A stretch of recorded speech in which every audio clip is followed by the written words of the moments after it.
morning 10th class. Today we will continue the chapter number 9 freedom movement and related events. यहाँ पे हम chapter number 9 को continue करेंगे.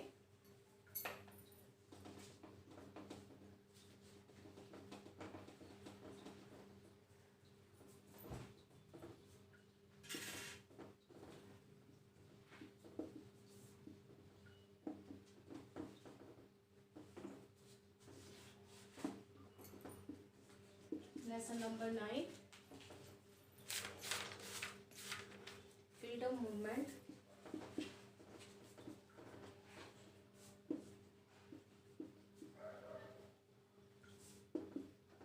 and related events. ये हमारा इस चैप्टर का पार्ट 3 है ना. इसको हमने डिवाइड कर दिया डिफरेंट पार्ट्स में. तो आज हम कौन सा पार्ट स्टार्ट करते हैं? 3rd पार्ट स्टार्ट करते हैं.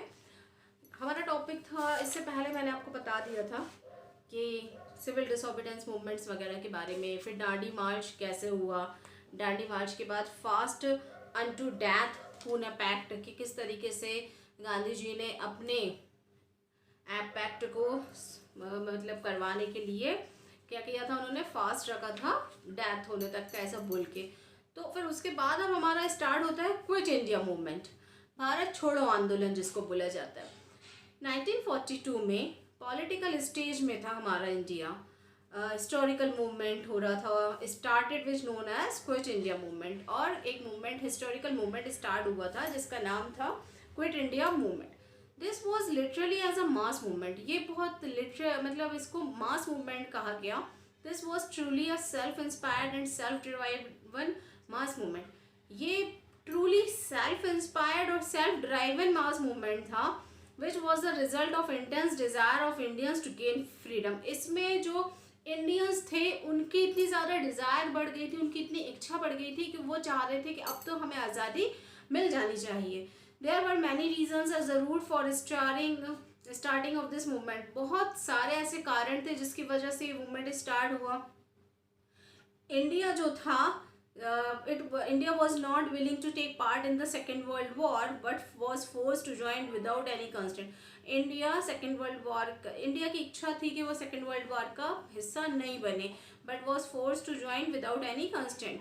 With the shadow for war looming on the country, economy of the country worsened, the running expenditure went up threefolds, profiteering and exploitation continue. लेकिन जो हमारी कंट्री इंडिया थी मतलब है, उसमें क्या हो रहा था कि इकोनॉमी बहुत ज़्यादा ख़राब होती जा रही थी, वर्स्ट कंडीशन हो गई थी इकोनॉमी की.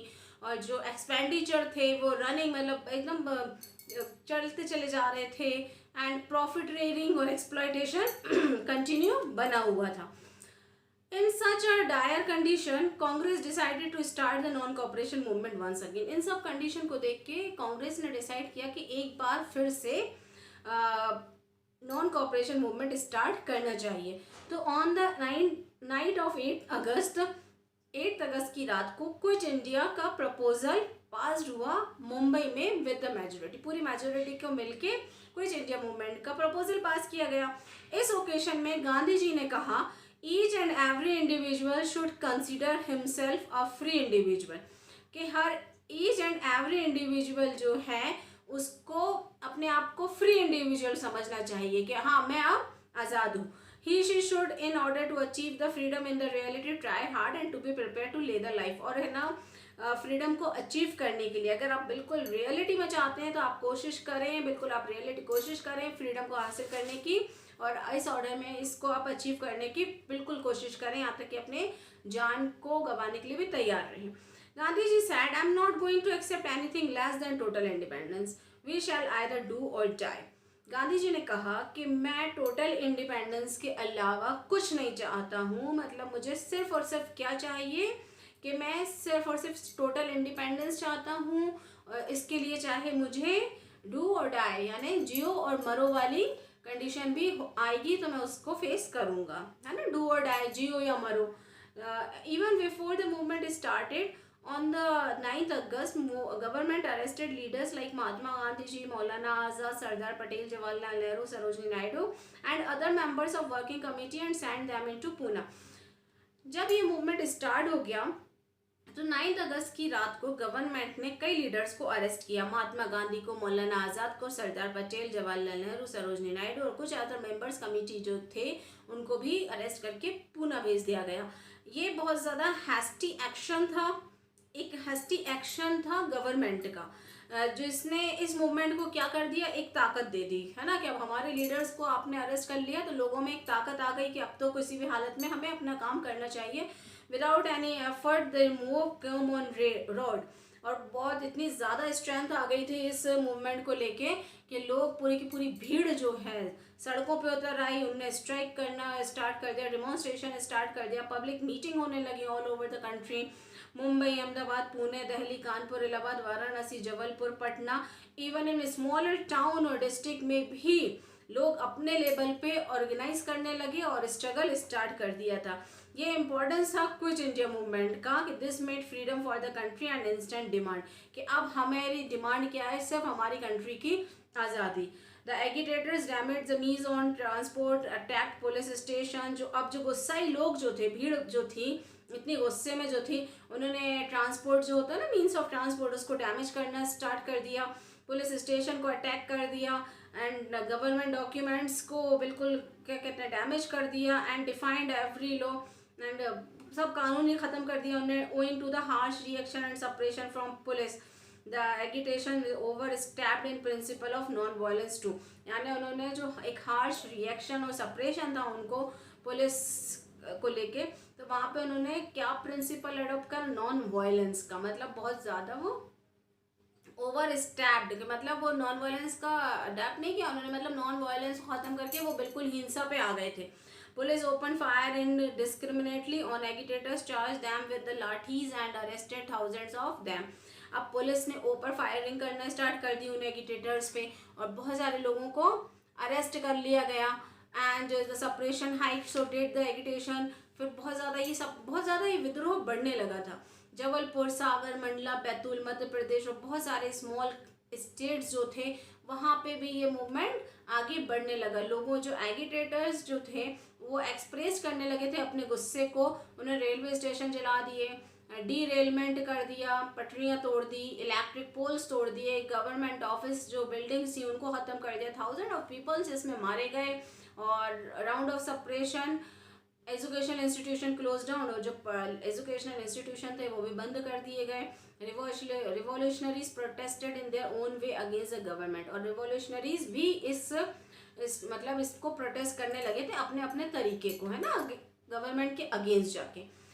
उस टाइम पे क्या हुआ, when all the leaders were imprison, सारे लीडर्स तो जेल में थे, तो जो अरुणा असफ अली जो थे एंड पटवर्धन मेहर अली, जयप्रकाश नारायण, ये सब जो थे वैंड अंडरग्राउंड हो गए सब एंड कंडक्टेड द मूवमेंट, और मूवमेंट को कंडक्ट करने लगे। Despite all this the reaction of the British government was quite dismissive, और इसके अलावा जो ब्रिटिश गवर्नमेंट थी उसका जो थोड़ा सा रिएक्शन जो था ना वो क्वाइट डिसमिसिव था। Churchill blamed Congress for the violence, Churchill ने किस पे ब्लेम कर दिया, कांग्रेस पे ब्लेम कर दिया कि तुम्हारी वजह से ही ये इतना सारा वायलेंस हुआ है। But Gandhi ji blamed it on the suppressive action by the government, लेकिन गांधी जी ने कहा ये सब जो सप्रेसिव एक्शन हुआ है गवर्नमेंट के द्वारा हुआ है। अब 10 फरवरी 1943 को गांधी जी ने फास्ट स्टार्ट किया। फास्ट मतलब उपवास रखा 3 वीक का। उनकी कंडीशन जो थी बहुत ज़्यादा सीरियस होती चली जा रही थी, लेकिन उन्होंने इसको अपनी ताकत से बाय हिज पावर उन्होंने इस फास्ट को कंटिन्यू रखा। वो प्रिजन में ही थे, वो उस समय जेल में ही थे। 3 फरवरी 1944 को उनकी वाइफ जो थी कस्तूरबा गांधी, उनकी डेथ हो गई। Gradually even the movement slow down, तब जब उनकी वाइफ की डेथ हुई तो ये जो मूवमेंट था थोड़ा सा स्लो हो गया। 6 मई 1944 को गवर्नमेंट ने गांधी जी को रिलीज कर दिया जेल से।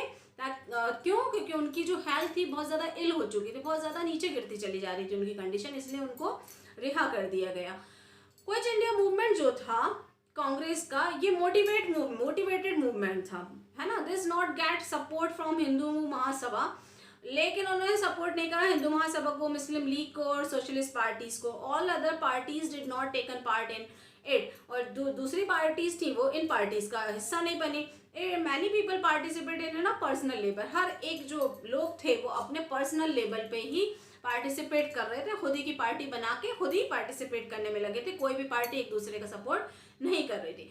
कुछ India movement could not succeeded in its declared goal, but it was a successful on one account that British government realized that the demand for freedom by Indians cannot be ignored by, for a long time. अब जो quit India movement था वो एक तरीके से success नहीं हुआ है ना, उसको मतलब नॉट सक्सेस डिक्लेयर कर दिया गया कि मतलब ये गोल इनका पूरा नहीं हो पाएगा क्योंकि क्विट इंडिया मूवमेंट सक्सेस नहीं हुआ। लेकिन ब्रिटिश गवर्नमेंट को ये रियलाइज हो गया था कि अब जो इंडियंस हैं उन्हें क्या चाहिए, वो अब लंबे समय तक इस अपने आज़ादी को लेकर इग्नोर नहीं करेंगे किसी भी चीज़ को। तो because of this movement the international opinion was formed against England. अब इस मूवमेंट की वजह से एक इंटरनेशनल ओपिनियन फॉर्म किया गया इंग्लैंड के against. That is why after the movement ended, और क्योंकि जब ये मूवमेंट खत्म हो गया the only question to be address was to of transfer of power. सिर्फ एक ही क्वेश्चन आता था कि जो पावर है ब्रिटिश गवर्नमेंट की, जो ताकत है, उसको ट्रांसफ़र कर दिया जाए। मतलब उसको ट्रांसफ़र करना मतलब इंडिया से अब वो ख़त्म करें अपना पावर, वो सब कुछ। अब जो हमारा क्विट इंडिया मूवमेंट के बाद जो हमारा नेक्स्ट टॉपिक आता है वो है revolutionary nationalism due to the reactionary policy of the British rule. अब इतना सब कुछ हो गया, अब कुछ रिएक्शनरी पॉलिसी ब्रिटिश रूल की तरफ से भी आएंगी, है ना। आप ब्रिटिश के अगेंस्ट चले गए हो, इतना ज़्यादा आपने इंडिविजुअल लेवल पे सब मूवमेंट स्टार्ट कर दिए, तो ब्रिटिश तो कुछ रिएक्शनरी पॉलिसी देगी अपनी। तो उन्होंने स्टार्ट करी थी revolutionary nationalism started in India.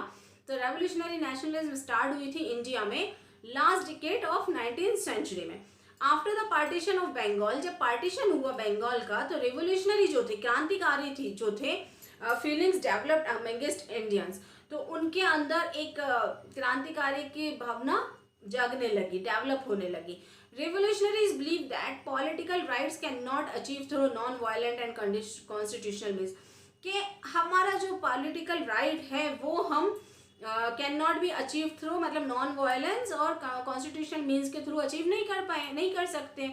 The revolutionaries were of the view that independence and self rule can be got by the violence through thread of the British rule. तो हमें क्या अपनाना पड़ेगा, हमें वायलेंस ही करना पड़ेगा ताकि ब्रिटिश रूल खत्म हो सके। They wanted to free the motherland from the shackles of the foreign rule as early as possible.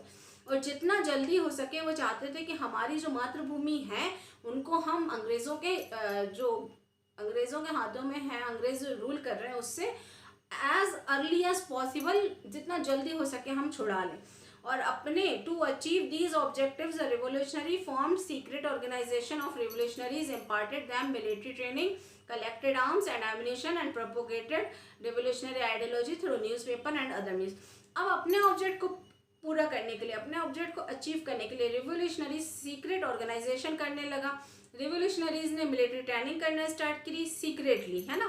Collected arms, हथियार इकट्ठा करना शुरू कर दिए, एंड एम्यूनेशन वगैरह स्टार्ट कर दिया कलेक्ट करना, और प्रोपोगेटेड कर दिया रेवोल्यूशनरी आइडियोलॉजी को, किसके थ्रू, न्यूज़पेपर और दूसरे तरह की चीज़ों से।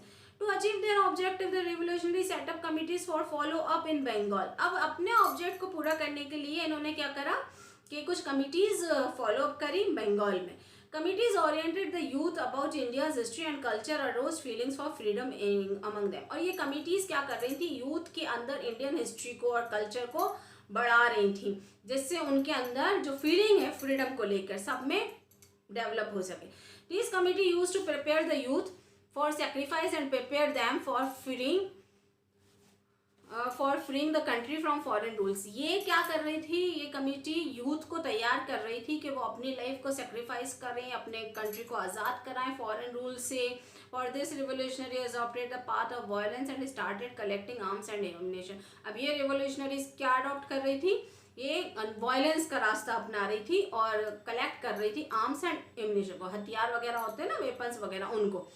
The partition of Bengal and the oppressive activities of the British rule, the ignoring people views created a situation that the people resorted to violence। अब पार्टीशन ऑफ बंगाल हुआ, उसकी वजह से जो ब्रिटिश रूल था वो थोड़ा उसकी एक्टिविटीज़ जो थी ऑप्रेसिव हो गई और लोग इग्नोरिंग द पीपल व्यूज़, और वो क्या करने लगे थे, लोगों के व्यूज़ को इग्नोर करने लगे थे और ऐसी सिचुएशन क्रिएट हो गई थी कि लोग वायलेंस हो गए थे।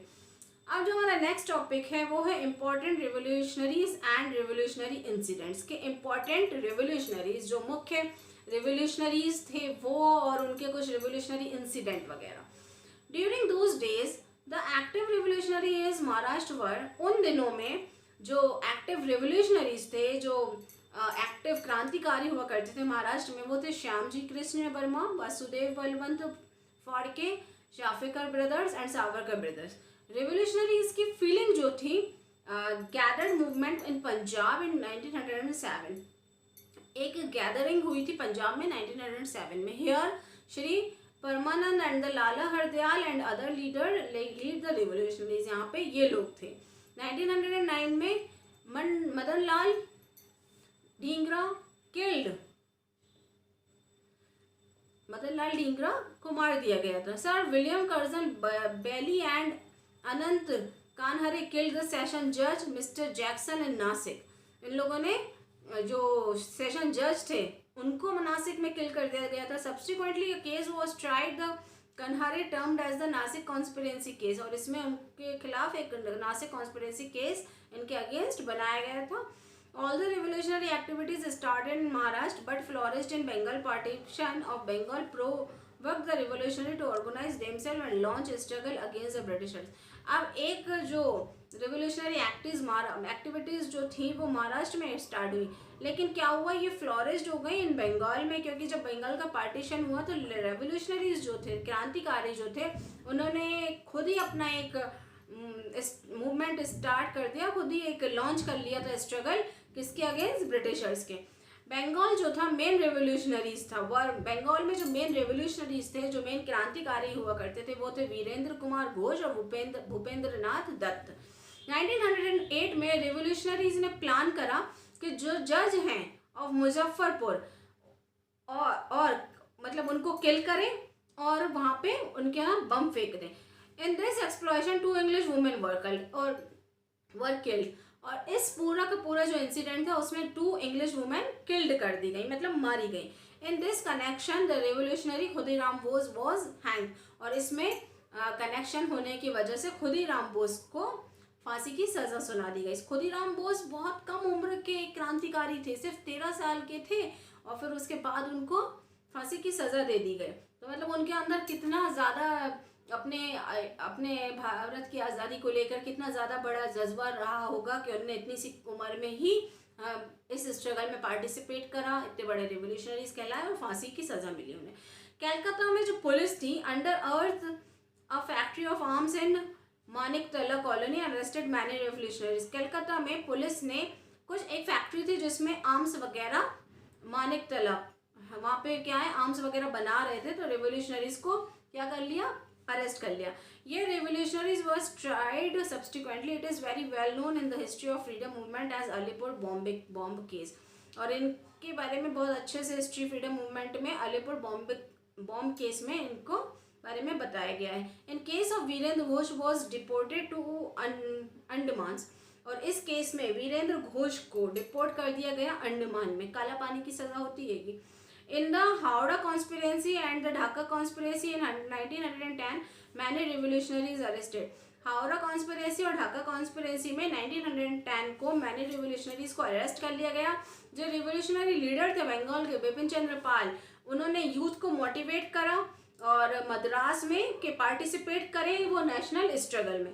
उत्तर प्रदेश की बात करें तो उत्तर प्रदेश और दिल्ली में रास बिहारी बोस और सचिंद्र सान्याल जो थे, उन्होंने रेवोल्यूशनरीज ऑर्गेनाइज करी।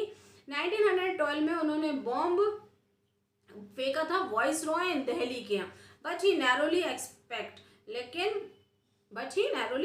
The revolutionaries who were arrested were tried in Delhi conspiracy case, several revolutionaries were hanged, और उनको अरेस्ट कर लिया गया था दिल्ली कॉन्स्पिरेसी केस के अगेंस्ट। और यहाँ पे बहुत सारे रेवोल्यूशनरीज जो थे, क्रांतिकारी जो थे, उनको फांसी की सज़ा सुनाई गई थी।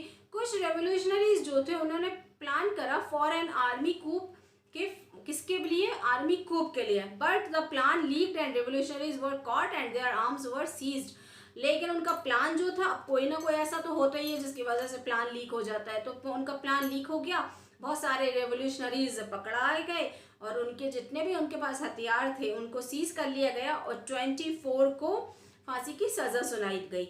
बिटवीन 1900 और 1919 में 200 रेवोल्यूशनरीज जो थे उनकी डेथ हो गई थी और कुछ को जेल में डाल दिया गया था। ये जो पूरी की पूरी रेवोल्यूशनरी एक्टिविटीज थी, Indian revolutionaries were restricted not only to India but they were also conducted from countries outside India। ये सिर्फ हमारे इंडिया में ही रेस्ट्रिक्टेड नहीं होगी थी बल्कि दूसरे कंट्रीज में भी, आउटसाइड इंडिया में भी इसको मतलब ये दे वर ऑल्सो कंडक्टेड, वहाँ पे भी ये कंडक्टेड हो रही थी revolutionaries activities. London, Paris, Canada, America, France, California, San Francisco, Berlin, Japan etcetera, ये सब ऐसे प्लेस थे जहाँ पे ये एक्टिविटीज़ कंडक्टेड की जा रही थी। इंडियन इंडिपेंडेंस कमेटी जो फॉर्म्ड हुई थी बर्लिन में last year of 19th century में, मैडम बीकाजी कामा और लाला हरदयाल, बरकतुल्ला, तारक नाथ दास एक्सेट्रा, ये सब इसके कमेटी के मेंबर थे। ये कमेटी सब्सिक्वेंटली सेंटर बन गई थी इंडियन रेवोल्यूशनरी एक्टिविटीज़ का। मेन फंक्शन जो था इस कमेटी का वो था कि मेंटेन करना, कांटेक्ट रखे रहना, रेवोल्यूशनरीज जो इंडिया में रेवोल्यूशनरीज हैं, क्रांतिकारी हैं, उनके साथ कांटेक्ट बनाए रखना और उनको हथियार वगैरह प्रोवाइड कराने का काम इनका था। जो जलियांवाला बाग इंसिडेंट्स के बारे में मैंने आपको बताया था, जब वो इंसिडेंट्स हुआ तो इस इंसिडेंट्स के बाद एक लहर लोगों में आ गई, बढ़ गई थी। At the same time people were unhappy over suspension of non cooperation movement, और उसी समय लोग जो सस्पेंशन हुआ था नॉन कोऑपरेशन मूवमेंट का उसकी वजह से बहुत ज़्यादा नाखुश थे। तो कम्युनल राइट्स जो थे सेवरल प्लेसेस पे तोड़ दिए गए। Disappointed by the non violent movement, disappointed हो गए वो नॉन वायलेंट मूवमेंट के द्वारा, और रेवोल्यूशनरीज जो थे उन्होंने अगेंस्ट कुछ मूवमेंट स्टार्ट कर दिए। Revolutionaries needed money to carry out their activities, अब उन्होंने कुछ एक्टिविटीज स्टार्ट तो करी लेकिन अब उसके लिए उनको क्या चाहिए, उसके लिए उनको पैसा चाहिए। तो जो रेवोल्यूशनरीज थे उन्होंने प्लान बनाया कि गवर्नमेंट रिजल्ट जो है, गवर्नमेंट का खजाना जो है उसको लूट लिया जाए। तो 9 अगस्त 1925 को उन्होंने एक प्लान बनाया कि काकोरी जो लखनऊ के पास है वहाँ से एक ट्रेन निकलती है जिसमें गवर्नमेंट का खजाना होता है, गवर्नमेंट की मनी होती है, उसको लूट लेंगे। Later government arrested 40 people on the charge of looting the government treasury. लेकिन ये जो इंसिडेंट होना था कि गवर्नमेंट का खजाना लूटना था, तो उसमें 40 लोगों को गिरफ्तार कर लिया गया, जिसमें थे राम प्रसाद बिस्मिल, राजेंद्र लाहौन एंड रोशन सिंह एंड अशफाक उल्लाह खान। इन्होंने इन लोगों ने इस इंसिडेंट में बहुत इंपॉर्टेंट रोल प्ले करा। दे वर सब्सिक्वेंटली हैंड, और उनको भी फांसी की सजा सुना दी गई, और सचिन सान्याल जो थे उनको पनिश किया गया और अंडमान भेज दिया गया, काला पानी की सजा सुना दी गई। अब नॉर्थ इंडिया की बात करें तो रिवोल्यूशनरी मूवमेंट जो था वो लीड कर रहे थे, उसको कौन लीड कर रहा था, सरदार भगत सिंह, बटुकेश्वर दत्त एंड राजगुरु। ये जो मीटिंग थी रिवोल्यूशनरी की नॉर्थ इंडिया में ऑर्गेनाइज की गई दिल्ली में, जिसका नाम था हिंदुस्तान सोशलिस्ट डेमोक्रेटिक आर्मी, एक सेटअप की गई। पंजाब में भगवती चरण और भगत सिंह ने नौजवान भारत सभा ऑर्गेनाइज करी। ये ऑर्गेनाइजेशन सेटअप हुई थी यूथ के लिए, जो नौजवान लोग थे ना उनके लिए सेटअप की गई थी। The British government wanted to pass public safety bill. अब ब्रिटिश गवर्नमेंट चाहता था कि पब्लिक सेफ्टी बिल पास किया जाए, तो उसके लिए ये बिल को पास करने के लिए revolutionaries plans to throw a bomb in the, और जहाँ पे ये बिल पास किया जा रहा था वहाँ पे इन लोगों ने क्या कर दिया, बम फेंक दिया। ये थी सेंट्रल असेंबली जहाँ पे ये बम फेंका गया। उसमें कौन था, सरदार भगत सिंह और Batukeshwar Dutt and trusted in this work. When this bill was being discussed in this assembly, उनका ये प्लान था कि यहाँ पे अब बम फेंक दिया जाएगा जब ये बिल पास होना होगा, पब्लिक सेफ्टी बिल। जब ये बिल के बारे में डिस्कस किया जा रहा था असेंबली में 9 अगस्त 1929 को, तो भगत सिंह ने बम उस असेंबली में फेंका। The intention of revolutionaries was not to kill anybody but wanted their voice to reach the government. उनका इंटेंशन नहीं था कि वो मतलब किसी को मारे या कोई मर जाए उस बम फेंकने में, उनकी बस इतना सा था कि उनकी आवाज़ जो है गवर्नमेंट तक पहुँचे। तो the case was instituted against Bhagat Singh and Batukeshwar Dutt. तो अब जब पकड़ा गए थे, दोनों को मालूम था कि इन दोनों ने बम फेंका है, तो उनके अगेंस्ट केस चलने लगा। जतेंद्र दास जो थे उन्होंने डिमांड रखी कि कुछ सर्टेन फैसिलिटीज़ जेल में रिवोल्यूशनरीज को दी जाएं, जिसके लिए उन्होंने फास्ट करा। अल्टीमेटली उसमें उनकी डेथ हो गई। 23 मार्च 1931 को ब्रिटिश गवर्नमेंट ने सरदार भगत सिंह, राजगुरु और सुखदेव को फांसी की सज़ा सुनाई। भगत सिंह जो थे उनका एक पावरफुल स्लोगन था, इनकलाब जिंदाबाद टू द कंट्री, है ना, आपने सुना ही होगा।